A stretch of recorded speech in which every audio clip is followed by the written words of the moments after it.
आप सभी लोगों से मेरा यह अनुरोध है कि यदि किसी के मन में किसी भी तरह का क्वेश्चन हो तो विकास जी, ओबीसी सेंट्रल और स्टेट के ऊपर कितनी बार ही हम लोगों ने चर्चा कर ली, अब लास्ट में इसको भी ले लेंगे ना। अभी हम लोग सिलेबस के साथ चलेंगे, लास्ट में हम ये इसके लिए भी हमारे बीच में हमारे प्रिय, आप सबके प्रिय संतोष आनंद सर हैं, तो वे जो है इसके बारे में भी क्लियरिफिकेशन देंगे। हालांकि वे ट्रेवलिंग में, थोड़ा सा हो सकता है कि उनकी आवाज कटे, पर और जो बचेगा उसकी मैं आपको गाइड करूंगा। चलिए, तो कोई भी प्रश्न यदि आपके मन में हो तो आप पूछ सकते हैं अनम्यूट करके, ताकि हमारे बीच में हमारे जो विशेष अतिथि हैं श्री जयप्रकाश झा जी, जो कि वर्तमान में विशाखापट्टनम से हैं, और जो आज का विषय हमारा है और जो सिलेबस है उसके ऊपर काफी अच्छी पकड़ है उनकी, तो मैं उन्हें आमंत्रित करूं। इससे पहले आप लोग के प्रश्न है 2-4 क्वेश्चन जो रिलेवेंट क्वेश्चन है वो आप पूछें, ताकि उन्हें भी ये लगे हाँ मुझे किस प्रकार से किस दिशा में गाइड करना है, और बाकी फिर वे अपनी बातों को रख सकें। तो अगले 2 से 3 मिनट कोई भी प्रश्न यदि आप लोगों के किसी के मन में हो इस एग्जाम के सिलेबस को लेकर के, पैटर्न को लेकर के, प्रिपरेशन को लेकर के, स्टडी मटेरियल्स को लेकर के, है ना, और एग्जाम से संबंधित, रिटन एग्जाम से संबंधित किसी भी तरह का कोई भी प्रश्न तो आप पूछ सकते हैं। ओवर टू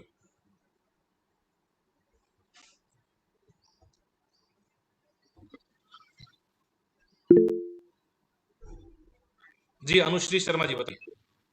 सर मैं सबसे पहले तो गुड मॉर्निंग सर। जी गुड मॉर्निंग। सर मैं ये पूछना चाहती थी आपसे कि पेपर जो है ऑब्जेक्टिव होगा या फिर सर रिटन होगा, मतलब ऑब्जेक्टिव में ओमआर होगा या फिर सर सीबीटी तो है नहीं, तो सर मेरे को थोड़ा कंफ्यूजन है इसे लेके, क्योंकि मैं फर्स्ट टाइम दे रही हूँ। मैं प्रयास करूंगा आप लोगों को एक झलक दिखलाने का कि किस तरह का पेपर होगा। मैं जी नोट सर, लेता जी हूं। Sir. I try to show जी यू अ सैंपल कि किस तरह का पेपर होगा, ठीक है ना। Okay sir, thank you so much sir. जी सर मैं भी फर्स्ट बार दे रहा हूँ सर। जी बताइए जी। और कोई? सर प्रणाम। जी प्रणाम सूरज जी। सर मैं ये जानना चाहूंगा कि सर आपकी मतलब ये जो पूरा सिलेबस है, जैसे अभी आपने बताया कि सर 45 दिन भी इसके लिए बहुत कम है, तो सर यही मैं चाहूंगा कि आपके सानिध्य में रहते हुए कि हम सब इसे कैसे कवर कर पाएं और 100% मतलब अपनी तरफ से मतलब क्या इफेक्ट डालें कि ये पूरा सिलेबस भी हो जाए और हमें पास भी हो जाए, सर उत्तीर्ण भी कर लें हम इस परीक्षा को। देखिए कैसा है कि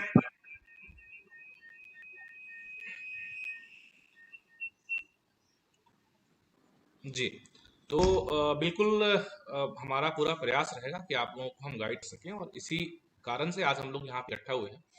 तो जो भी मेरी तरफ से जितना भी जो भी सहायता या जो भी मार्गदर्शन या जो भी क्लासेस है ना, जैसे अभी आप सबको पता होगा कि हम लोग रेगुलर 2 क्लासेस आरएपीसी का कर रहे हैं, जिसमें कि आरएपीसी क्लासेस में हम लोग एसएससी जेएसटी के लिए हिंदी और इंग्लिश और अनुवाद, इन 3 विषयों को लेकर के हम लोग कंटिन्यूअस तैयारी कर रहे हैं। तो उसके साथ साथ हम लोग, तो ये 2 लाइव क्लासेस चलती हैं। हम लोग कल से मतलब मंडे से हम 3 क्लासेस इसमें और भी ऐड कर रहे हैं, मतलब 3 सेशंस और ऐड करेंगे, 3 दिन और, तो कुल 5 दिन सेशंस चलेंगे। सैटरडे संडे में स्पेशल सेशंस रहेंगे, जिसमें कि जो चीजें वीक में हम कवर नहीं कराएंगे उन चीजों को हम उसमें कवर करेंगे। इससे क्या होगा कि जो आपका एक टॉपिक इसमें है कि हिंदी से संबंधित व्याकरण, वाक्य संरचना, वर्तनी इत्यादि, जैसे कल का जो सेशन है वो पूरा का पूरा सेशन हिंदी वर्तनी के ऊपर है। कल के ऊपर लगभग जो है लगभग 180 क्वेश्चंस हिंदी वर्तनी के ऊपर, स्टैंडर्ड क्वेश्चंस जो यूपीएससी और एसएससी दोनों को ध्यान में रखते हुए हम लोगों ने तैयार किया है, तो उसका हम लोग प्रैक्टिस करेंगे।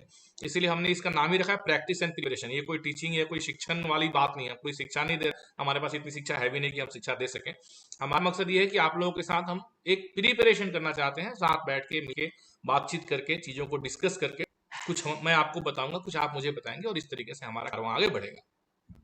जी तो सर। ये जो 2 क्लासेस होंगी एसएससी जेएसटी के लिए, जो स्पेसिफिकली हम लोगों ने रखा है, वो 2 क्लासेस में आपका हिंदी और इंग्लिश तो जो चल रहा है वो तो चलता ही रहेगा, क्योंकि अक्टूबर में ऑन द वे हमारे पास में जेएसटी का एग्जाम भी आ रहा है और बहुत सारे बच्चे उसकी तैयारी कर रहे हैं। उसके अतिरिक्त 20 अगस्त तक यानी कि 19 अगस्त तक हम लोग एक्स्ट्रा क्लासेस करेंगे, जो कि स्पेसिफिकली डेडिकेटेड होगी यूपीएससी, ईएसआईसी और ईपीएफओ के लिए, जिसमें हम इन सारी चीजों को, सारे के 13 के 13 जो टॉपिक है उसको हम लोग अमाउंट वाइज कवर करने का प्रयास करेंगे, किसका कितना वेटेज है एग्जाम में, है ना, उसके हिसाब से हम उसके ऊपर टाइम देंगे। ये समझना बहुत आवश्यक है ना, क्योंकि ये 13 टॉपिक आप पढ़ने जाएंगे तो इसके लिए 13 महीने कम है। अगर मैं आपको सही बताऊं तो ये इसके 13 महीने भी कम है, लेकिन अगर आपको अमाउंट ऑफ वेटेज जो कि अभी हमारे बीच में जयप्रकाश झा सर हैं वो ये बताएंगे और आपको वो चीजें फिर समझ में आएंगी जो मैं कह रहा हूँ उसको और भी वो एक्सटेंसिव तरीके से बताएंगे। तो इस तरीके से और क्वेश्चन सर मेरा एक क्वेश्चन है सर, आपको आवाज आ रही है मेरी? जी आवाज आ रही है। हाँ जी सर। लास्ट टाइम सर मैंने यूपीएससी का एग्जाम दिया था और मैं इंटरव्यू तक भी गया था सर मैं। वाह बहुत बढ़िया। जी सर, जो पेपर में सर जो मुझे लगा कि शायद मेरा जो फाइनल सिलेक्शन नहीं हो पाया वो कहीं ना कहीं सर इसकी ऑप्शन एलिमिनेशन टेक्निक वो मुझे थोड़ी हार्ड लगी सर मुझे। तो कि क्वेश्चन आते आते भी सर वहाँ पर जाके इतना माइंड कोलैप्स हो गया था कि हम कैसे आते क्वेश्चन को ठीक करें। तो इसके लिए सर हम क्या टेक्निक बनाएं कि हमारा जो क्वेश्चन अपने को आता है वहाँ पर जाके। मैं समझ गया हितेश जी, आप बहुत सही समय पे बहुत सही जगह पे हैं, ठीक है ना। जो आप कह रहे हैं हम लोगों के आज मिलने का मकसद भी वही है, क्लियर करेंगे अगले 45 दिन। तो कि सर जब इंटरव्यू में गया था तो इंटरव्यू से नंबर इतना ज्यादा मिलने की संभावना मुझे कम लगी थी, तो कि अच्छे लेवल का इंटरव्यू हुआ था सर। आप रिसर्च ऑफिसर के इंटरव्यू के लिए गए थे? जी सर। कोई बात नहीं, बहुत अच्छा। सबसे पहले आपको ढेर सारी बधाई कि आपने रिटेन क्वालिफाई किया। थोड़ा सा प्रयास रिटेन में और अच्छा हो जाता, जो कि अब हो जाएगा, मुझे उम्मीद है, पूरा विश्वास जी सर। तो आप रिटेन में अच्छा स्कोर करने से, क्योंकि इसमें वेटेज रहता है रिटेन का 75% और इंटरव्यू का 25%, है ना। जी सर। रिटेन में यदि आप अच्छा कर लेते हैं तो इंटरव्यू के ऊपर आपकी डिपेंडेंसी थोड़ी कम हो जाएगी, ठीक है जी सर। चलिए जी सर। तो आज का समय ज्यादा हम नहीं लेंगे। हमारे बीच में श्री जयप्रकाश झा हैं, मैं उन्हें आमंत्रित करूंगा और आगे जो है वो सेशन लेंगे। आप लोग जो भी क्वेश्चन उनसे पूछना चाहें पूछ सकते हैं शांता के साथ, और हमारे जो एक सेशन का डेकोरम है, जो डिसिप्लिन है, उसको मेंटेन करते हुए। और जो ये सेशन हम लोग करने वाले हैं, जैसा मैंने आपको बता दिया, उससे संबंधित इंफॉर्मेशन मैं बीच बीच में मैसेज बॉक्स में डाल देता हूँ, उसके लिंक और जो भी व्हाट्सएप लिंक है, टेलीग्राम लिंक है, जो अलग से हमें ग्रुप फॉर्म कर रहे हैं जिसमें कि हम सारी इन्फॉर्मेशन क्लासेस के लिंक वगैरह शेयर करेंगे। तो किस क्लास को पूरी डिटेल्स मैं मैसेज में डाल दूंगा टेक्स्ट फॉर्मेट में, तो आप उसको उठा करके कॉपी कर लें। जो लोग हमारे आरएपीसी ग्रुप में ऑलरेडी हैं उनको तो मिलता रहेगा, वैसे लोग जो आरएपीसी ग्रुप में नहीं है तो उन लोगों के लिए भी ये इन्फॉर्मेशन मैं इसलिए मैसेज बॉक्स में पिन कर दे रहा हूँ। तो आप उसको बीच में, जैसे आपको समय मिलता है क्लास के बीच में, आप उसको को कॉपी करके अपने इनबॉक्स में रख लें, ताकि बाद में उसके हिसाब से आप अकॉर्डिंगली अपना जो हमारा व्हाट्सएप या टेलीग्राम जो भी इन्फॉर्मेशन ग्रुप है आप उसको ज्वाइन कर सके, सेशन ज्वाइन कर सके और आगे हम लोग मिलकर प्रिपरेशन कर सके। तो अब मैं झा जी को आमंत्रित करूंगा, श्री प्रकाश झा जी। झा जी आपको आवाज आ रही है मेरी? जी आवाज आ रही है। बहुत बहुत स्वागत है श्रीमान आपका, और आज यहाँ सारे बच्चे हैं, बहुत बेसब्री के साथ इंतजार कर रहे हैं आपको सुनने के लिए। तो धन्यवाद। अगर आप कहें तो मैं जो ये पीडीएफ है यूपीएससी का एडेंडम का, उसको मैं स्क्रीन पे शो कर दूं?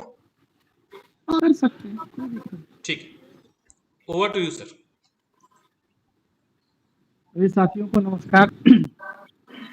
जैसे कि बहुत सारे अलंकार और छंद का प्रयोग करते हुए आदरणीय अध्यक्ष जी ने मेरा अभिवादन किया, स्वागत किया है, उतने अलंकार छंद के योग्य मैं हूँ नहीं।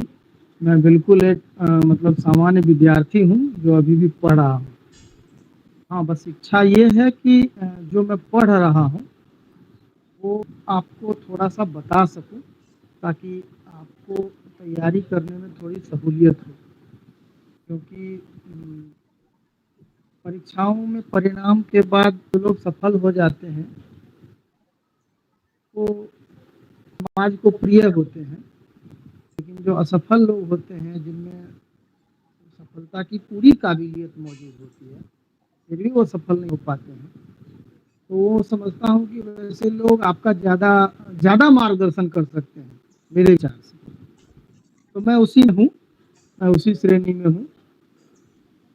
ज़्यादा समय न लेते हुए मैं सीधे विषय वस्तु पर आता हूँ, जो कि परीक्षा का पाठ्यक्रम है। सतही तौर पर देखने पर ये लगता है, आवाज़ यदि मेरी कभी कटे या कोई बाधा हो तो मुझे सूचित करें। सतही तौर पर देखें तो इस परीक्षा के पाठ्यक्रम में कुछ खास नहीं है। सतही तौर पर आपको लगेगा अच्छा ये संघीय राज्य समिति ये तो हमको आता ही है, हिंदी संवर्धन सरकारी संस्थाएं, हाँ तो ठीक है, वो हिंदी निदेशालय और संस्थान वगैरह देख ले, राष्ट्रभाषा राजभाषा, हाँ राष्ट्रभाषा राजभाषा का अंतर तो पता है। हिंदी भाषा एवं साहित्य का इतिहास, हाँ ये तो मैंने एमए किया है, ग्रेजुएशन मेरा है, तो ये दोनों हो जाएगा। प्रमुख इतिहास कृतियाँ और हिंदी साहित्य की आधुनिक प्रवृत्तियाँ, अच्छा अच्छा, हाँ स्त्री विमर्श, दलित विमर्श, आदिवासी विमर्श और अब दिव्यांग जन विमर्श, नया विमर्श जुड़ा है, तो वो है। तो सतही तौर पर इसमें आपको लगेगा कि हमको सब आता है, थोड़ा बहुत ध्यान देने से हो जाएगा। लेकिन जब आप प्रश्न को देखते हैं, क्योंकि इस पैटर्न पर आपके पास 2 प्रश्न पत्र उपलब्ध है। वर्ष 2016 में, यदि मैं गलत नहीं हूँ तो मई के महीने में सहायक निदेशक राजभाषा की परीक्षा हुई थी, यूपीएससी ने ली थी, जो बाद में सर एक बार थोड़ा सा बीच में इंटरप्ट करना चाहूंगा, माफी चाहूंगा। सभी को झा सर की आवाज क्लियर आ रही है ना? सर नहीं सर, जी सर आ रही है, क्लियर आ रही है। बहुत थोड़ा सा होता है, थोड़ा लाउड। हाँ, क्योंकि मुझे लग रहा है कि थोड़ा सा और लाउड और बीच बीच में कभी थोड़ा सा जा रहा है, तो हाँ नहीं, मेरे तरफ से भी, हाँ मेरे तरफ से भी जो है वॉल्यूम जो था वो थोड़ा कम था जी। अब ठीक है, बढ़ा दिया, अब बढ़िया। तो ये मैं अब सीधे विषय पर आता हूँ, संघ की राजभाषा नीति। संघ की राजभाषा नीति का बेसिक आप सबको पता है, पता है ना? हाँ या नहीं बोलिए ना। संघ की राजभाषा नीति बेसिक तो 343।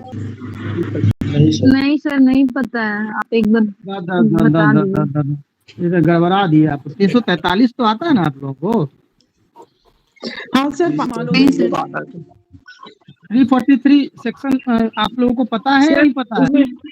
यस सर, मालूम है। उसमें नागरी होनी चाहिए और जो संज्ञा होनी चाहिए वो अंतरराष्ट्रीय होनी चाहिए। ठीक है, बहुत अच्छी बात है, धन्यवाद। मैं आपको संघ की 343 से एक सवाल पूछता हूँ, ठीक है? जी सर। सवाल है कि राजभाषा अधिनियम 1963 का आधार क्या है? ठीक है, मेरे विकल्प सुनिए। 343(1), 343(2), खंड 1, खंड 2, उपखंड 3। 343 ब्रैकेट में 1 दे दीजिए। म्यूट कर लीजिए, बहुत सारे लोग म्यूट कर लीजिए, अपने आप को म्यूट कर लीजिए, बोल करके इमीडिएटली म्यूट कर लीजिए। ऑप्शन दीजिए अभिषेक जी, ऑप्शन दीजिए 343(1), 343 ब्रैकेट 2, 343 ब्रैकेट 3 और 4th ऑप्शन, इनमें से कोई नहीं। Sir, could you please repeat? हाँ, what is the basis of Official Language Act 1963? Okay, basis means which article, which section, which subsection is responsible, is the base of creation of Official Language Act 1963. Is it clear to you? Yes sir. So this is the question. इसका जवाब दीजिए कोई, यदि इसका जवाब जानते हैं तो जवाब दीजिए।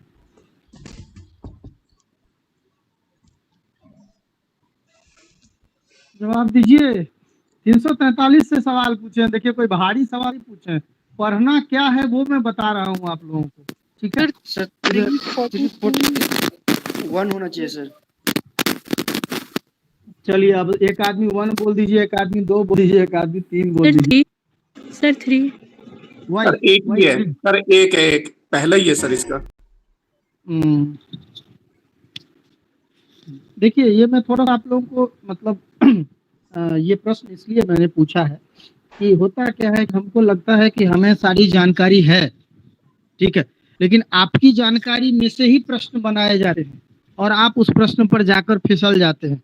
इस प्रश्न को ऑप्शन यदि थोड़ा सा हम और स्ट्रिक्ट बनाते तो इसका ऑप्शन इतना भारी बना देते हम कि 343 और 343 का 1, 343 और 343 का 2, मतलब दोनों एक, इनमें से कोई नहीं या कोई नहीं, ठीक है?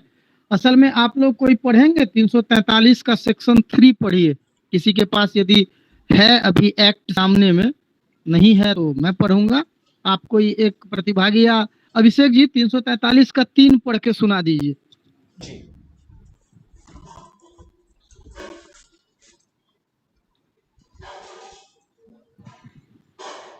आवाज नहीं आ रही है क्या? हेलो सर आपकी आवाज तो आ रही है। आवाज आ रही है सर, स्पष्ट है। हाँ, तो 343 का 3 मैं आप लोग बता देता हूँ। साफ साफ लिखा हुआ है कि इस अनुच्छेद किसी बात के होते हुए भी संसद उक्त 15 वर्ष की अवधि के पश्चात विधि द्वारा अंग्रेजी भाषा का या अंकों के देवनागरी रूप का ऐसे प्रयोजनों के लिए प्रयोग उपबंधित कर सकेगी तो ऐसी विधि में विनिर्दिष्ट किए जाएं। So even after 15 years, sorry even नहीं, आफ्टर 15 ईयर्स जो है संसद के पास अधिकार है। इसीलिए राजभाषा अधिनियम 1963 जो है कब से लागू हुआ? 26 जनवरी 1965 से लागू हुआ ना। 63 में भले बन गया लेकिन ये लागू हुआ 26 जनवरी 1965 से। तो ये है असल में यूपीएससी का स्टैंडर्ड। 343 आपको पता है, लेकिन हमने 343 से ही आपको सवाल पूछा और आप जो है फिसल गए। यानी सर ये जो लागू हुआ था, इन्फोर्स हुआ था, अभी आपने क्या बताया, 26 जनवरी 1965? जी, 1965 को इन्फोर्स हुआ था 1963 वाला एक्ट। यदि उसका नाम 1963 है तो उसको 1963 में ही उसको इम्प्लीमेंट कर देते ना। क्या जरूरत थी 1960 तक उसको ले जाने की? सारी पावर्स आपके पास हैं। लेकिन 343 का 3 रिस्ट्रिक्ट करता है कि भाई 15 साल के बाद ही जो है आप इसके लिए कुछ बना सकते हैं। ठीक है, विधि के 15 वर्ष की अवधि के पश्चात। किसी को कोई शंका है? ये sir I have a question. या सर आपने ये जो बताया कि 15 वर्षों के बाद, तो क्या उसमें अवधि भी पूछ सकते हैं अगर इस क्वेश्चन से रिलेटेड अगर आता है तो? देखिए, पूछने वाला कुछ भी पूछ सकता है, ठीक है, उसको पूरी आज़ादी है। लेकिन मैं ये समझाने का प्रयत्न था आपको कि 343 आपने पढ़ा, सबने पढ़ लिया है, समझा है, लेकिन उसी से ऐसे प्रश्न बनेंगे कि मतलब जिसको बोलते हैं, मतलब मुहावरा है कि चारों खाने चित्त हो जाना। मतलब ऐसा सवाल पूछ दिया, मतलब इतना हल्का कि हल्का देखने में लगे हल्का, लेकिन वो हल्का नहीं है। ठीक है, तो इस लेवल जो तैयारी आपकी जाएगी वो इस डायरेक्शन में जाएगी कि आप इन डेप्थ जाएं, बातों को समझें, संघ की राजभाषा नीति को, उसके संवैधानिक प्रावधान को, ठीक है, और राजभाषा संकल्प, राष्ट्रपति के आदेश 1960। अब मैं मतलब मैंने जस्ट क्वेश्चन आपको एक जिसको बोलते हैं ना एग्जाम्पल के तौर पर दिया है। अभी मैं उस क्वेश्चन पर नहीं जाऊंगा क्योंकि हमारा टॉपिक है आज के पाठ्यक्रम को खत्म करना, बताना इसके बारे में। तो आपको हर सेक्शन के सतही स्तर का तो ज्ञान होना ही चाहिए, क्योंकि सतही स्तर में तो जनरल 346 किससे जुड़ा हुआ है, 347 किससे जुड़ा हुआ है, साथ ही साथ आपको उसके डेप्थ में जाकर क्या चीजें हैं वो भी जानने की जरूरत है। ठीक है, क्योंकि 50% जो प्रश्न बनते हैं वो सामान्य स्तर के बनते हैं, सारे लोग उसको जवाब दे सके। अगला लेवल पर वो 10% थोड़ा डिफिकल्ट होता है, 10% थोड़ा और डिफिकल्ट होता है। तो जो वो तरीका है, वो तरीका ये है कि जो 60% वाले लेवल 50 से 60 जो जिसने अचीव कर लिया वो जो है मतलब उसके परिणाम की संभावना बहुत ज़्यादा होती है। और आपका चयन, मैं यदि ईमानदारी से कहूँ तो इसी लिखित परीक्षा पर आधारित है।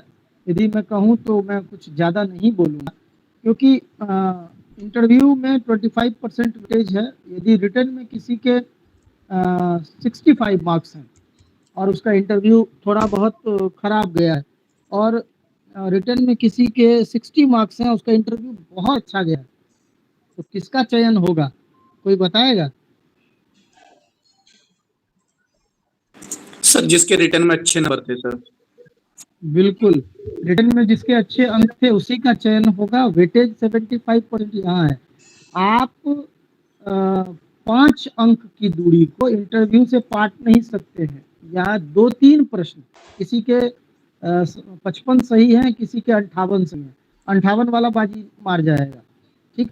57 वाले के पास थोड़ी संभावनाएं हैं, लेकिन 55 वाले के पास संभावना बहुत कम है। इसीलिए डेप्थ में आपको जाना होगा, एक एक मॉड्यूल को, एक एक जो खंड है राजभाषा नीति का, प्रावधान का, वो आपको खंड में पढ़ने की आवश्यकता है। ये बात क्लियर हो गई। हम दूसरे पॉइंट पर आगे बढ़े। हाँ, अब हम जाते हैं अगले पॉइंट पर। ये जो है पॉइंट है राजभाषा हिंदी के संवर्धन हेतु सरकारी संस्थाएं। तो कुछ सरकारी संस्थाएं हैं जो शुरू होती है 1800 ईस्वी फोर्ट विलियम कॉलेज से, ठीक है। फोर्ट विलियम कॉलेज, नागरिक प्रचारणी सभा, हिंदी साहित्य सम्मेलन प्रयाग, राष्ट्रभाषा प्रचार समिति वर्धा, साहित्य अकादमी, केंद्रीय हिंदी निदेशालय, वैज्ञानिक एवं तकनीकी शब्दावली आयोग, केंद्रीय हिंदी समिति। हेलो हाँ सर, वॉइस क्लियर नहीं आ रहा। अच्छा, ये तो हमारे साथ समस्या है। नहीं, अभी तो आवाज क्लियर आ रही है मेरे अनुसार। बाकी सभी लोगों को आवाज आ रही है? क्लियर है सर, क्लियर है सर, आ रही है तो आवाज ठीक है, साउंड क्लियर है सर। हाँ। थोड़ा सा आप देख लीजिए, जो भी कैंडिडेट है अपना नेटवर्क ओवर थोड़ा सा। अभी आवाज क्लियर है प्लीज। जिनके पास आवाज नहीं पहुंच रही, वो अपने एरिया के टावर को थोड़ा देखें कि टावर का जो है, मोबाइल में टावर आता है ना, जो बोलचाल में, जिसको नेटवर्क कहते हैं। चलिए कोई बात नहीं, देखेंगे। तो ये संस्थाएं हैं, केंद्रीय हिंदी प्रशिक्षण संस्थान, केंद्रीय भारतीय भाषा संस्थान। ये संस्थाएं सरकार राजभाषा हिंदी के संवर्धन के लिए संस्थाएं हैं। इन संस्थाओं की स्थापना कब हुई, ये जानना जरूरी है। इन संस्थाओं में कौन कौन सी योजनाएं चलाई जा रही हैं, वो जानना जरूरी है। इन संस्थाओं का उद्देश्य क्या है, वो भी जानना जरूरी है। इन संस्थाओं के कौन कौन से क्षेत्रीय कार्यालय हैं या मुख्यालय कहाँ है, वो जानना जरूरी है। और साथ ही साथ last but not the least, इन संस्थाओं द्वारा विभिन्न जो पुरस्कार दिए जाते हैं, ठीक है, उन पुरस्कारों के बारे में भी जानना जरूरी है। तो ये हुआ पॉइंट नंबर 2, राजभाषा हिंदी के संवर्धन में हेतु कार्यरत सरकारी संस्थाएं। आप एक सर, आप फोर्ट विलियम कॉलेज में क्यों चले गए सर, ये तो सरकारी संस्था नहीं है। तो असल में क्या है कि जो प्रश्न जो मतलब जो पाठ्यक्रम में जो है बातें सूचना परक होती है, बस सूचना परक होती है। अब इसको डेप्थ में जाने पर हमको जो है 1800 फोर्ट विलियम कॉलेज, तो जॉर्ज ग्रियर्सन के भारतीय भाषा सर्वेक्षण से भी प्रश्न मिलेंगे। चलिए अगला, ये क्लियर हो गया आप लोगों को? किसी को इसमें कुछ पूछना है? सर एक क्वेश्चन मेरा,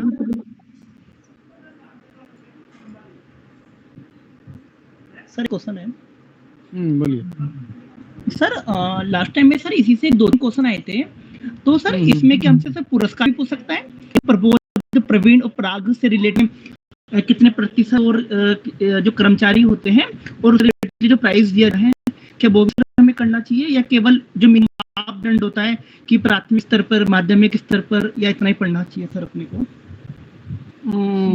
देखिए इसमें क्या है ना, सब कुछ आता है बंधु, ठीक है। इसमें जो चीजें हैं वो सारी चीजें इसमें आती हैं। अभी फिलहाल के लिए जो हम कर रहे थे, जो हम बताएं आपको, वो हम गए हैं दूसरे पॉइंट पर, सरकारी संस्थाओं के बारे में। आप जो पूछ रहे हैं वो महत्वपूर्ण है। केवल प्रबोध, प्रवीण, प्राज्ञ के पुरस्कार के बारे में नहीं, उनकी पात्रता के बारे में, ठीक है। आपका नाम क्या है? सर मेरा नाम हितेश गुप्ता है। हितेश गुप्ता जी, आपके पास हिंदी का कौन सा ज्ञान है? कार्य साधक ज्ञान है, प्रवीणता प्राप्त है, क्या है आप? सर मेरे पास सर प्रवीणता वाला है सर ज्ञान। प्रवीणता वाला उल्लेख किस नियम में है सर? ये नियम सर ये है सर 7 में है सर, जहाँ तक मैं श्योर नहीं हूँ, शायद 7 में है सर। ये नियम 9 में है, नियम 9 में है, ठीक है। आपकी जो प्रवीणता है उसी प्रवीणता में है एक प्रवीण भाषा प्रशिक्षण भी है। तो कंफ्यूजन होती है, बहुत सारे लोगों को कंफ्यूजन होती है। जी जी, तो जरूर पूछा जाएगा। जब हम सब मॉड्यूल पर जाएंगे ना तो हम आपको और विस्तार से बताएंगे। हम आज एक आपको ओवरव्यू दे रहे हैं। ओके ठीक है, मतलब 45 मिनट में पॉसिबल नहीं है कि हम आपको पूरा जो है ये कर दें, लेकिन जी सर। हम आपको कोशिश कर रहे हैं कि आपको पढ़ना क्या है। ठीक है, जी सर। अब जैसे कि मैं आपको जस्ट बताऊं मैंने ये क्यों बताया आपको। जैसे कि सबसे पहले फोर्ट विलियम कॉलेज है, तो फोर्ट विलियम कॉलेज की स्थापना 1800 ईस्वी में 10 जुलाई 1800 में लॉर्ड वेलेजली द्वारा हुई थी। ठीक है, इसमें दो लोग प्रमुख थे, लल्लू लाल जी और सदल मिश्र। जानते हैं उस समय में इसका क्या काम था? संस्कृत, अरबी, फारसी, बंगला, हिंदी की पुस्तकों का अनुवाद ये अंग्रेजी में करती थी। ध्यान दीजिएगा, हम आज सब अंग्रेजी से हिंदी कर रहे हैं, वो उल्टा कर रहे थे। अंग्रेजों के लिए भारतीय व्यवस्था को समझना जरूरी था। उस समझने के लिए उन्होंने जो है इस संस्थान की स्थापना की और इसमें बाहर के दो रचनाकारों को, बाहर के दो और विशिष्ट व्यक्ति को बुलाया, जिसमें सदासुख लाल नियाज हैं जिन्होंने सुख सागर की रचना की, और इंशाअल्लाह खां हैं जिनकी कहानी है रानी केतकी की कहानी। ठीक है, तो ये एक फोर्ट विलियम कॉलेज हो गया।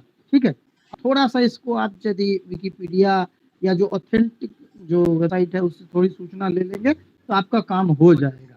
मैं आपको ये नहीं कहूँगा कि इसको ज़्यादा ये करने की आवश्यकता है, लेकिन इन चीज़ों के बारे में आपको जानकारी होनी जरूरी है। मान लीजिए अब नागरिक प्रचारणी सभा है, ये नागरिक प्रचारणी सभा काशी वाली है, इसी ने पहले जो है हिंदी का जो है विश्वकोश तैयार किया था। ठीक है, और नागरिक प्रचारणी सभा के प्रथम अध्यक्ष कौन थे? प्रश्न पूछ ही सकता है। राधा कृष्ण दास जी इसके प्रथम अध्यक्ष थे। नागरिक प्रचारणी सभा कौन सी पत्रिका निकालती है? ठीक है, उस पत्रिका का नाम क्या है? तो उसका नाम लिख देंगे नागरिक पत्रिका, नागरिक प्रचारणी पत्रिका, नागरिक सम्मान पत्रिका, नागरिक सेवा पत्रिका। फंसा दिए हम, बस जिसको पता है वो जवाब देगा नागरिक प्रचारणी पत्रिका, जिसको पता नहीं है वो माइनस में चले जाएगा 0.33। बात समझ में आ गई हितेश जी? जी सर आ गई सर। जी हाँ, सर आ गई। तो ये है, ये बिंदु है। हिंदी के प्रचार प्रसार के लिए जो सरकारी संस्थाएं, समिति, योजनाएं हैं, उसमें आपको इन सारी चीजों को पढ़ने की आवश्यकता है। ठीक है, मैं दोबारा दोहरा देता हूँ। फोर्ट विलियम कॉलेज, नागरिक प्रचारणी सभा, हिंदी साहित्य सम्मेलन प्रयाग, राष्ट्रभाषा प्रचार समिति वर्धा, नई में आजादी के बाद साहित्य अकादमी, केंद्रीय हिंदी निदेशालय, राजभाषा विधायी आयोग, वैज्ञानिक एवं तकनीकी शब्दावली आयोग, केंद्रीय हिंदी समिति, केंद्रीय अनुवाद ब्यूरो। समझ में, केंद्रीय हिंदी समिति को आप हटा भी सकते हैं क्योंकि ये तो मूल संस्था है। जी सर। हाँ, और केंद्रीय भारतीय भाषा संस्थान जो मैसूर में है। ठीक है, और केंद्रीय हिंदी प्रशिक्षण संस्थान। साथ ही साथ जो भारत में वर्तमान जो क्लासिकल लैंग्वेज है, शास्त्रीय भाषाएं हैं, उनके बारे में भी उनके रिसर्च के इंस्टीट्यूट कहाँ हैं, जैसे कि तेलुगु का इंस्टीट्यूट नेल्लोर में है।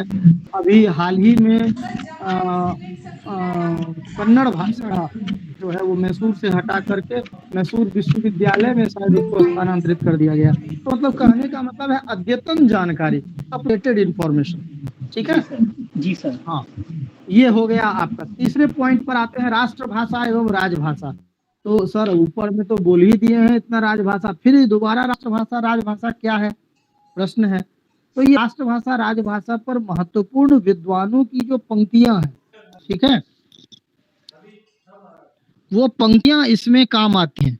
ठीक है, ठीक है, देख वो लीजिए, पंक्तियां मतलब पिछले पूरा नहीं किया था ज्यादा आपने, वही महत्वपूर्ण होती इशू हैं। था बहुत। जैसे कि हिंदी, भारतीय भाषाएं सतदल कमल के समान है और उसमें हर पंखुड़ का अपना महत्व है और उसकी मध्यमणि शिरोमणि हिंदी भाषा है।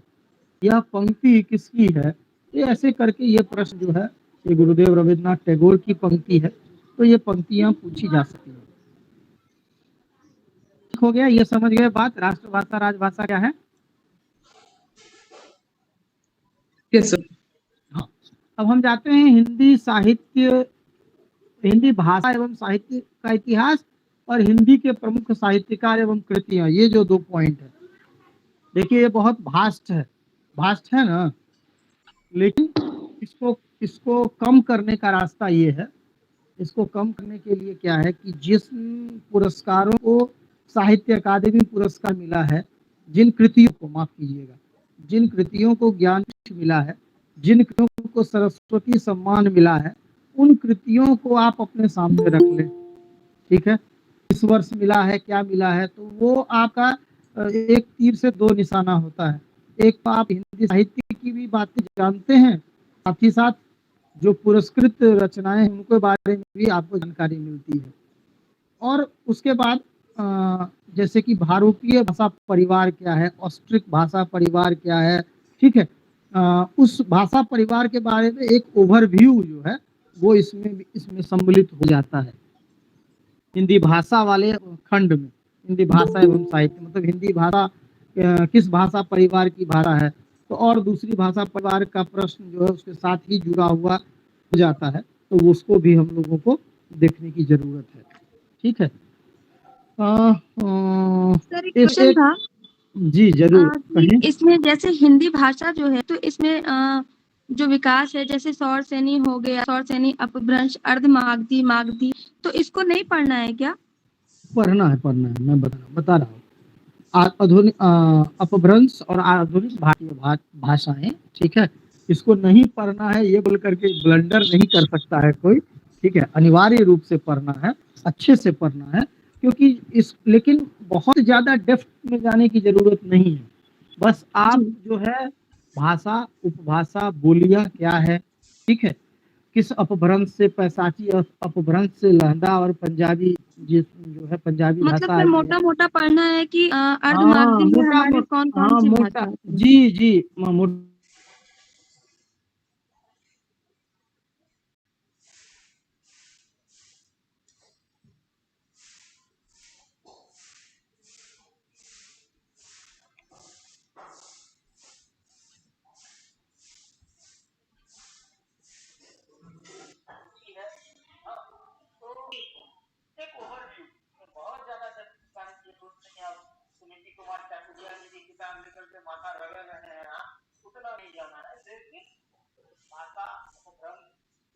बोली के बारे में जानकारी चाहिए, और उसमें आपको मैच करने के लिए भी दे सकता है कि उत्तराखंड में बोली जाने वाली भाषा कौन सी है, ठीक है, जिसके पास मतलब आपको सही होगी, सटीक होगी, और आपको उसका व्यावहारिक ज्ञान का तभी उसका जवाब दे पाएंगे, ठीक है। सर क्या ऐसा भी प्रश्न बन सकता है कि जैसे ये भाषा ब्रज भाषा कौन से क्षेत्र में बोली जाती है?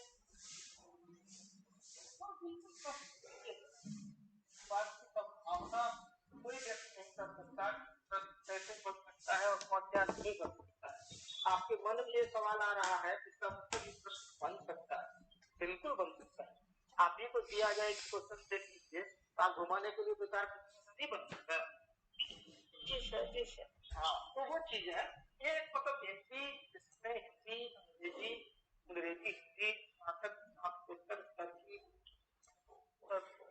एक महत्वपूर्ण भाषा के अध्ययन किया है, उससे ये सामान्य रूप से अपेक्षित है कि वो भाषा बोलियों, अपभ्रंश, ये जो चीजें हैं, उसके बाद इसमें एक और चीज जोड़ लीजिए आप, सत्संग, सद्भव, देशज, विदेशज, ठीक है।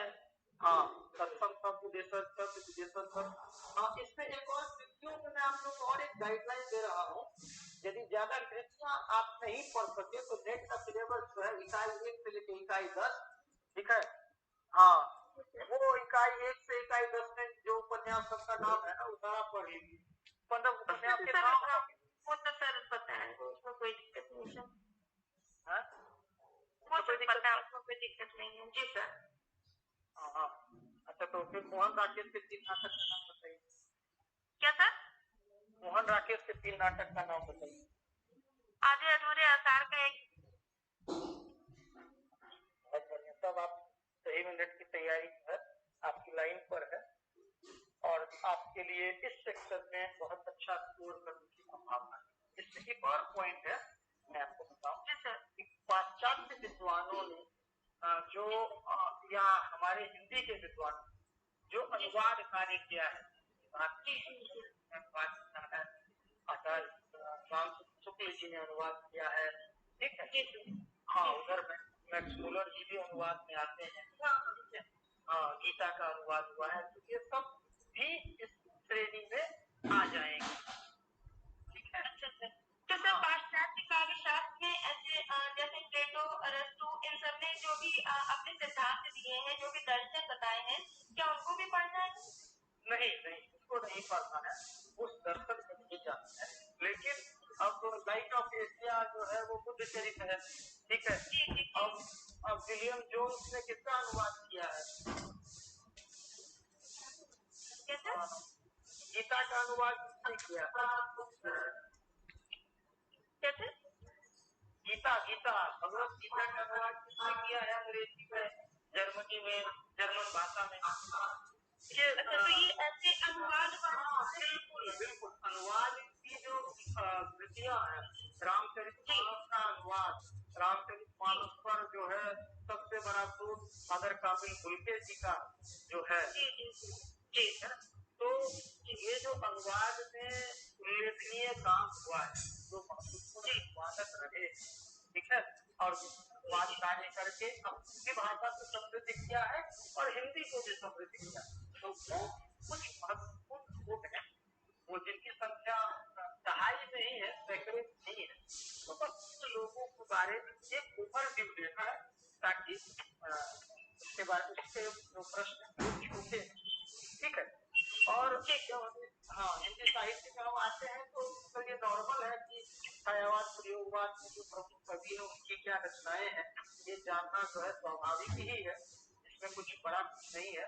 ऐसे ऐसे साथियों के लिए जिन्होंने अंग्रेजी साहित्य से पढ़ाई की है और हिंदी साहित्य में बहुत ज्यादा पकड़ की है, उनके लिए ये है कि वो नेट के सिलेबस को, यूपीएससी के सिलेबस में जो भी पाठ्यक्रम में जो चीजें हैं, महाभोज मनु भंडारी जी का है या आधा गाँव राही जी का है, सत्ता के बाद हुए हैं, जिसमें कि महिला आंचल से लेकर के और आपको जो चीजें आती है महाभोज तक, पाकिस्तान भी आता है, तो वो एक इम्पोर्टेंट जो है, बस उसको आप एक बार देख ले, मेरे ये कहने का मतलब है। क्योंकि यदि आप हिंदी साहित्य के इतिहास को लेकर के पढ़ने बैठे या इससे तैयारी हम करते हैं, बहुत ही बृहद है, उसको पढ़ने में तो बहुत समय जाएगा। हाँ नहीं, आपके लिए ठीक है, आपने क्योंकि आपकी नेट की तैयारी आपकी सही दिशा में है, तो आपके लिए मतलब अच्छी सिचुएशन है कि आप इससे अच्छा, ठीक है। कोई सवाल था सर? सर जी, सर मैंने अंग्रेजी साहित्य से पढ़ाई किया है, तो सर मुझे सर जैसा कि आपने बताया, ये जो पाठ्यक्रम, ये जो आपने टॉपिक्स बताया है, इसको कवर करने के लिए जैसे आप नेट का सिलेबस बता रहे हैं, तो सर हमें आप एक गाइड कर दीजिए कोई भी पुस्तक जिससे हम ये सब पाठ्यक्रम का अध्ययन कर सके। देखिए पुस्तक ये झा जी थोड़ा सा इंटरप्ट करना चाहूंगा, मैं ये चाहूंगा कि पहले हम लोग सिलेबस को क्लियर करते हुए चले आगे, पुस्तक और स्टडी मटेरियल्स, रेफरेंस बुक्स, इसके बारे में हम लोग लास्ट में डिस्कस कर लेंगे, ठीक है ना? ठीक है sir. Okay sir before interruption sir I have question. Sir आपने जैसे हिंदी साहित्य के बारे में बताया, तो मेरा भी ग्रेजुएशन हिंदी लिटरेचर से ही रहा है, तो सर अब हिंदी साहित्य बहुत वास्ट सिलेबस है, हम लोग उसको कंप्लीट कर भी नहीं सकते हैं, लेकिन वो हिंदी बैकग्राउंड के लिए थोड़ा सा ये है कि आसानी है। तो सर जैसे उपन्यास, कहानी, नाटक या जो भी विधाएं हैं, अगर इनकी कृतियां, और जैसे आपने पुरस्कार और ये सब बताया, जैसे अगर मैं आदिकाल, मध्यकाल या आधुनिक काल की बात करूं, तो उसकी सारी प्रवृत्तियों को अगर हम एक बार ही देख ले, तो क्या ये सही रहेगा इस एग्जाम के उद्देश्य से? जी मैं इसके बारे में, चूंकि मैं इस तथ्य से परिचित हूँ, बहुत अच्छे से परिचित हूँ कि यहाँ हिंदी और अंग्रेजी दोनों के विद्यार्थी हैं, इसीलिए मैंने आपको जस्ट एक बोलते हैं ना संकेत देना कि भाई ये सिग्नल दे दिया कि ऐसे कीजिए, ठीक है, तो मैंने आपको संकेत रूप में बताया। मैं आपको थोड़ी देर बाद थोड़ा डिटेल्ड बताऊंगा। अब मैं थोड़ा सा आगे बढ़ करके इसको जो है सिलेबस वाला पार्ट खत्म कर लेता हूँ, सबका समय महत्वपूर्ण है, मैं आपको बताता हूँ, सबको बताता हूँ, आपको ही नहीं सबको बताता हूँ, ठीक है। आगे हम बढ़ते हैं, देवनागरी लिपि का इतिहास एवं विकास, ठीक है। देवनागरी लिपि के इतिहास एवं विकास में जो है, जो पाली प्राकृत जो ब्राह्मी लिपि से यहाँ तक आई देवनागरी लिपि, उससे जुड़ी हुई चीजें हैं। इसमें थोड़ा जो है लिपियों के बारे में, किस लिपि का कौन से कालखंड कौन सी लिपि रही, वो थोड़ा सा जानना लिपि के विकास। क्योंकि आज मैं आपको बता दूं, देवनागरी लिपि के माध्यम से भारतीय भाषाएं, कुल 13 भारतीय भाषाएं लिखी जा रही हैं। हम लोग जनरली समझते हैं देवनागरी मतलब हिंदी, ऐसा नहीं है। 13 भारतीय भाषा, जिसमें डोगरी भी है, सिंधी भी है, मराठी भी है, ऐसी 13 भारतीय भाषाएं हैं जो देवनागरी लिखी जा रही है। और केंद्रीय हिंदी निदेशालय का जो स्टार्टिंग मार्गदर्शी सिद्धांत वाली चीजें, इस बात का उल्लेख बहुत अच्छे है। तो देवनागरी लिपि के हम थोड़ा सा इतिहास पर जानेंगे। अब देखिए, हिंदी भाषा एवं साहित्य के विकास में देवनागरी लिपि एवं अनुवाद का योगदान। अभी मैंने जो कुछ देर पहले कहा, जो अनुवाद वाली बात, अनुवाद हर जगह हुआ है। विदेशियों ने हमारा भारत में आकर के भारतीय चीजों को सीख करके ज्यादा अनुवाद किया है। विंसान फाहियान ने भी समय में अनुवाद किया, बाबर हुमायूं ने भी अनुवाद किया, और बहुत सारे लोगों ने अनुवाद किया। हमको पता हो चाहे नहीं हो दूसरी बात है, लेकिन अनुवाद बहुत बृहत स्तर पर हुआ है। ठीक है, तो उसका ऊपर एक जो है एक सामग्री तैयार करके आपके लिए प्रयास किया जाएगा कि एक समेकित रूप से एक सामग्री आपको दे दी जाए, ताकि आपको कुछ जो है इससे कुछ प्रश्न मिले। वाक्य संरचना व्याकरण वर्तनी बहुत ही ज्यादा महत्वपूर्ण है।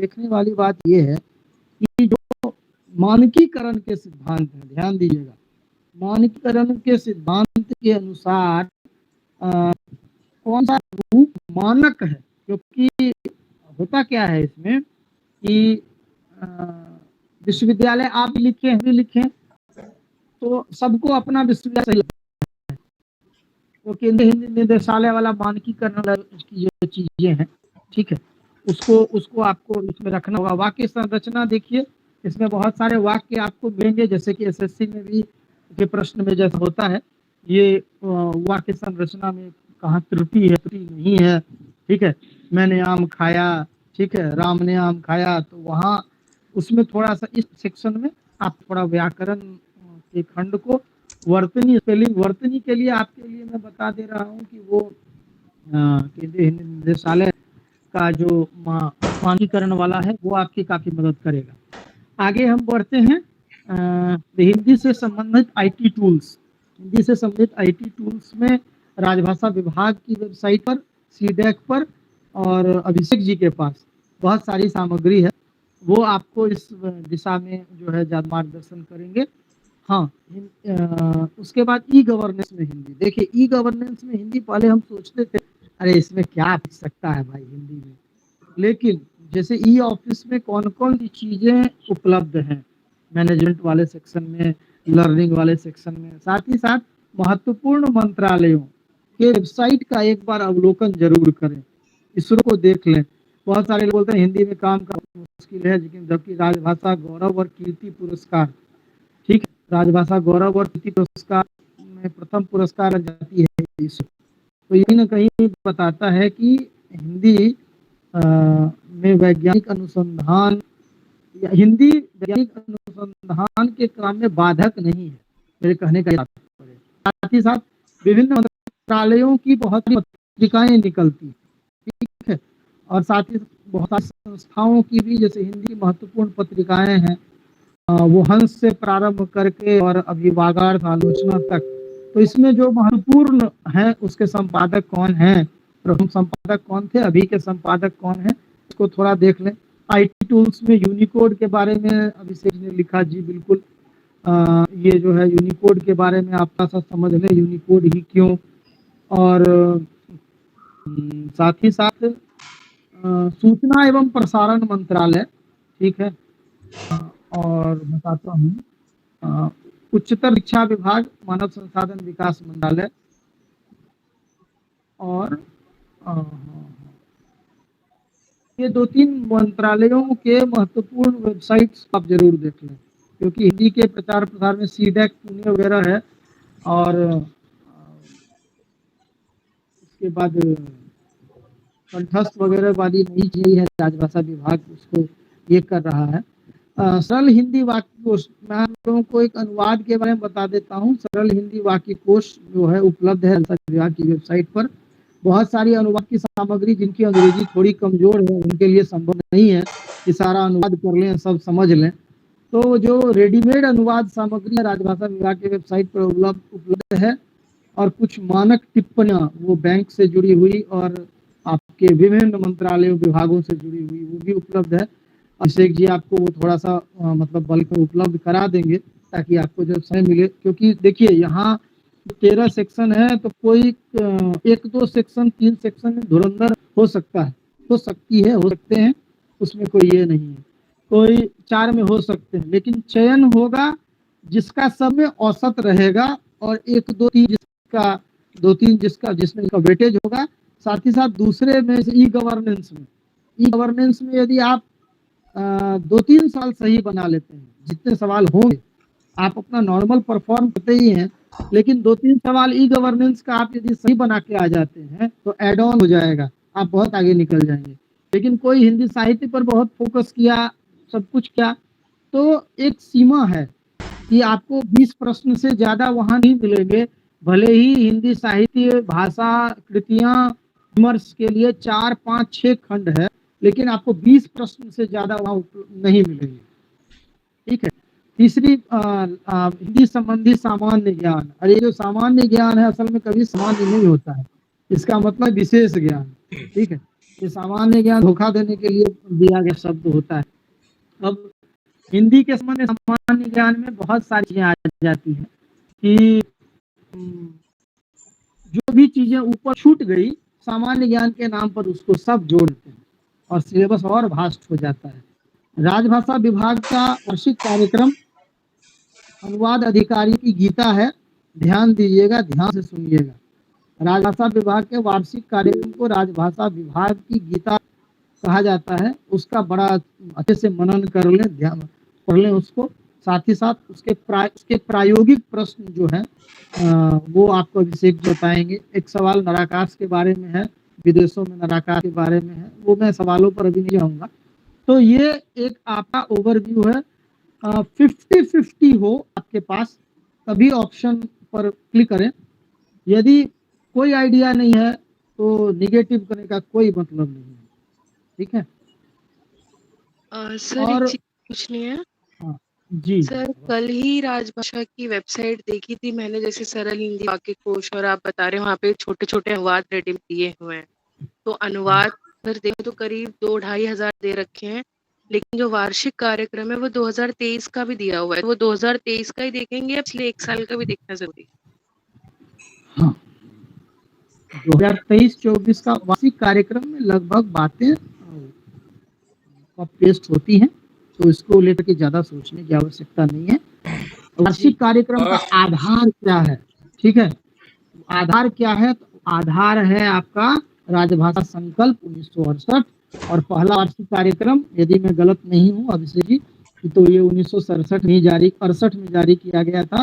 वर्ष 2023-24 में जो यहाँ पर 13-14 पन्ने में है ना, उसमें काफी सारी सामग्री है, और उसमें एक मैं आपको चीज बता, ये मेरे सामने उपलब्ध है तो मैं बता ही देता। पहली बार 2 वर्षों के लिए एक वार्षिक कार्यक्रम जारी किया था, वैसे शुरुआत हुई थी, बाद में कालांतर में फिर ये प्रति वर्ष जारी किया जाने लगा।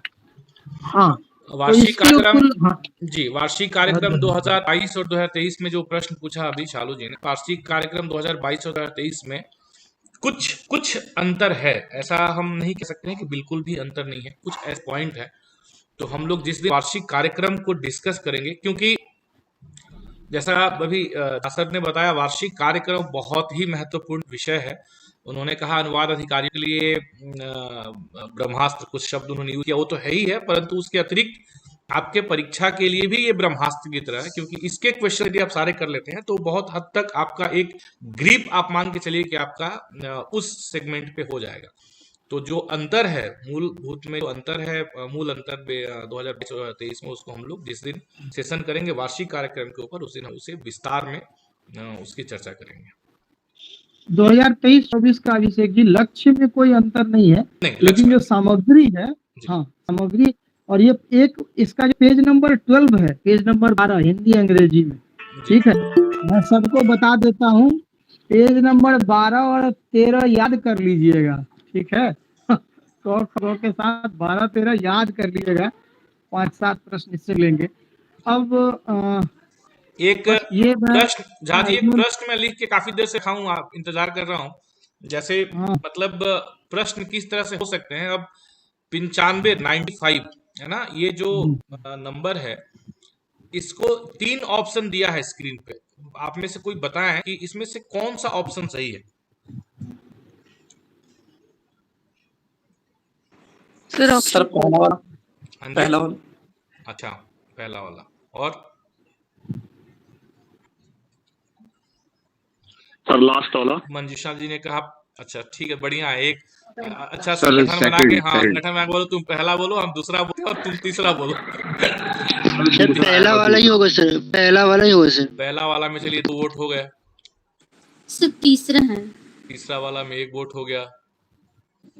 तो देखिए मूलतः ये जो झा जी बता रहे थे कि लास्ट वाला सर, हाँ झा जी अभी जो बता रहे थे कि मतलब जिस तरीके से आपको तैयारी करनी है, ये बिल्कुल एकदम बेसिक चीज है, आप बचपन से सुनते आए हैं, आपने पढ़ा भी है ना। 95 जितने भी लोग हैं, संदीप जी दूसरा कहते हैं, लोगों के जो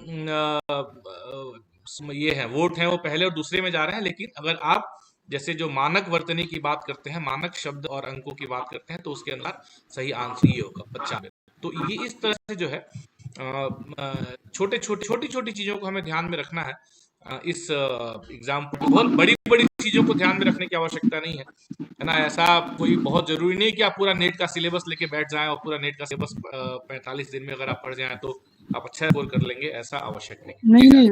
अभिषेक जी प्रीवियस ईयर भी मिल सकता है सर कहीं से? जी मिलेगा। अभिषेक जी एक बात, मैंने बच्चों को नेट का सिलेबस पढ़ने के लिए नहीं कहा है। जी मैंने बच्चों को ये कहा है कि एक पहली इकाई से जो 10वीं इकाई है, उसमें कृति है, कृतिकार का नाम है, बस वही पढ़ें, वो किताब पढ़ने की जरूरत नहीं है। जिसकी अंग्रेजी में इंग्लिश लिटरेचर से पढ़ाई की है और उनको हिंदी साहित्य का तत्काल बढ़िया नॉलेज चाहिए, ठीक है। तो 10 पन्ना में आप ऐसा क्या दे सकते हैं कि सब 50% क्वेश्चन लड़ जाए। मान लीजिए बच्चा हमको कहे कि सर आप हमको कुछ ऐसा दे दीजिए ना कि हमको ज्यादा ना पढ़ना पड़े, तो हम उसको वो नेट का सिलेबस बोलने में जो केवल लिखा हुआ है ना कि जिंदगी और जोंक, जिंदगी नामा किसका है, उसके बाद उधर प्रति परिकथा किसका है, उसके बाद उधर और मतलब जो भी है नाटक है स्कंदगुप्त किसका है, उसके पास चूंकि ज्यादा जानकारी नहीं है तो उसको बस वो सिलेबस देखना है, 4 पन्ने का सिलेबस को देखना है, पढ़ना नहीं है, किताबें नहीं पढ़नी है। यूपीएससी का सिलेबस देखना है, सिलेबस मतलब 1 पन्ना देखना है। 1 पन्ना में आप देख लें कि जो है शेखर एक जीवनी अज्ञे जी की है और अज्ञे जी तो कहाँ अज्ञे जी की किस रचना कितनी नवों में कितनी बार के लिए क्या मिला है वो भी आप देख लें, तो आपको अज्ञे जी के बारे में जो प्रश्न बन सकते हैं वो यही आपको मिल गए। आपको ज्यादा परेशान होने की जरूरत नहीं है। तो अभी सभी साथियों समय का ध्यान रखते हुए सभी साथियों का जो है धन्यवाद मुझे झेलने के लिए। एक सवाल बता दो प्लीज जाते जाते। नहीं अभी जा नहीं रहे हैं, रुकिए ना, आपको मतलब मेरा समापन कर लेने दीजिए, ठीक है। मैं कह रहा था कल भी मैंने सर से पूछा था, सर ने मुझे जवाब भी दिया था। मैंने OTR में दूसरे मैंने नए रजिस्ट्रेशन से अप्लाई कर दिया, तो क्या मैं अभी दोबारा से पुराने से अप्लाई करूं या उसको ऐसे छोड़ दूं? भरे मैंने ठीक है दोनों के दोनों, मगर नया रजिस्ट्रेशन से कर दिया नया कर दिया तो दूसरा वाला एक्सेप्ट हो जाता है, ठीक है। पहला वाला एक तो EPFO किया था जनवरी में, न्यू रजिस्ट्रेशन था वो, और अब जो करना था ना पुराने वाले लॉगिन से ही करना था। कोई बता रहा था ओल्ड वाला चल जाएगा, मगर मैंने बिल्कुल न्यू रजिस्ट्रेशन बना के कर दिया, तो इससे ज्यादा दिक्कत तो नहीं होगी? नहीं दिक्कत कुछ नहीं है। दिक्कत क्या है, आपको ज्यादा देरी दिक्कत ऐसा महसूस हो रहा है तो कल यूपीएससी के जो असिस्टेंस वाला सेंटर का नंबर दिया हुआ है उसमें आराम से उसको कॉल करके पूछ लीजिए, सबसे प्रामाणिक जानकारी वही आपको देंगे। हालांकि मेरे विचार से कोई परेशानी की बात नहीं है, लेकिन आप अपने मन की संतुष्टि के लिए मैं आपको कहूँगा, अब यूपीएससी के असिस्टेंट्स में का जो कॉल नंबर वेबसाइट पर अवेलेबल है, 5-7 नंबर है, तो उन पर कॉल कर लीजिए। वैकेंसी नंबर याद रखिएगा कि सर ये वैकेंसी नंबर के लिए पूछ रहा